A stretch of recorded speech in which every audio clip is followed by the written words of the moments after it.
We can now bring in France 24's Leela Jacinto. Leela, good to see you. Now, Syrian government forces have withdrawn their forces from the Druze heartland province of Sweida. There is a ceasefire holding for now. Is it fair to say that it will hold, and can we say the situation has stabilized? Well, apparently the lessons of the past few days have been heeded, but the problem is the deep structural issues have not been addressed, which is why the situation is really tenuous and it could erupt again. Basically, over the past 3 months, when it comes to the Druze community, there have been 3 ceasefires. The first ceasefire was in May, after there were clashes between Druze fighters and militias allied with the government in Damascus. The outcome of the first ceasefire was that there would be local policing and local law enforcement. It's the same outcome that has come out of the latest ceasefire, the third ceasefire, where we saw Syrian government forces withdrawing and leaving it to local policing. So in a way, we are back to square one. And the reason why this is tricky is because at the heart of the problem lies this whole issue of local policing, local administration vis-a-vis the Damascus government control. Now, in Sweida, it's the Druze heartland, as you say. But what becomes tricky is that in this province, the southern province, which is the Druze heartland, it has a population of around 300,000. It's around 90% Druze, but there is the rest of the 10%, which is split between Sunni Muslims and Christians. Now, we saw with the latest clashes, Syria's interim president, Ahmed al-Sharaa, seems to have taken it on board that in order for there to be some stability, Syria's religious minorities need to be protected.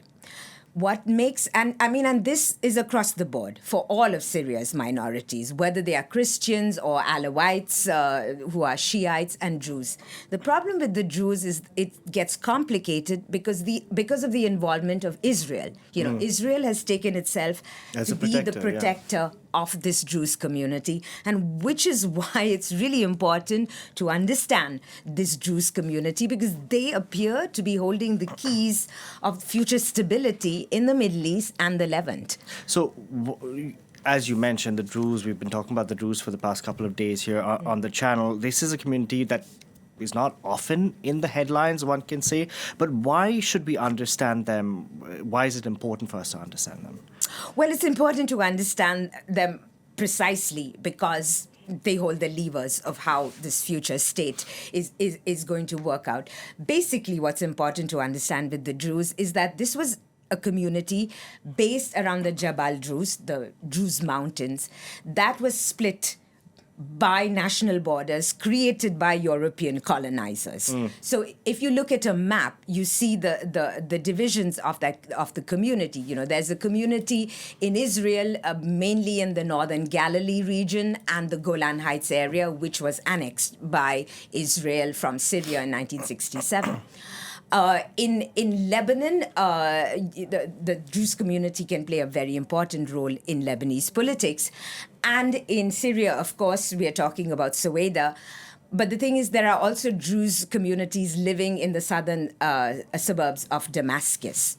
Now, when it comes to the religion of the Druze, because this is what binds these communities, even though they have different nationalities and citizenships, what's important to understand with the Druze religion is that they have religious leaders, okay? These religious leaders transcend national borders, but they are respected by all the Druze.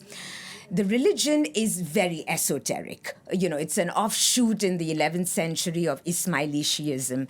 Basically, the theology is not even understood by lay people. The wisdom lies with these top sheikhs. They're called Sheikh al-Aql, basically sheikhs of wisdom.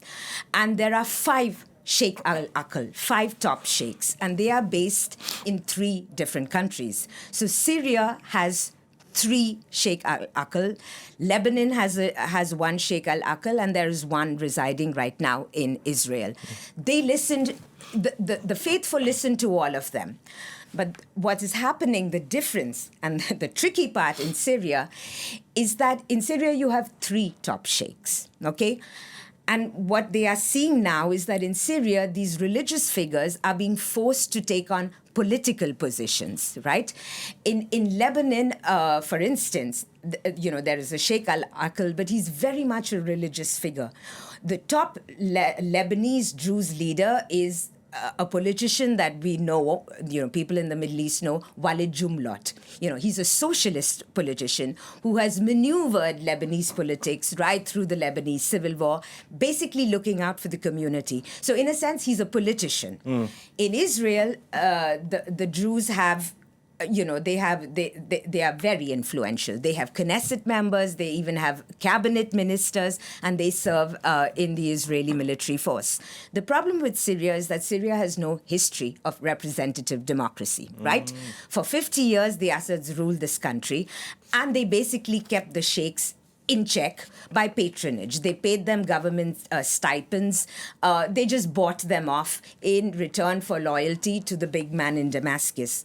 The challenge now for interim President al-Sharaa is to have political representatives of this Druze community, which is why we saw some chaos this week when this fighting erupted, because there was one ceasefire, for instance, declared by one sheikh, Sheikh Yusuf al-Jabru, only for the same ceasefire to be rescinded by another sheikh, Sheikh Hikmat al-Hijri, who's really in opposition to the powers in Damascus.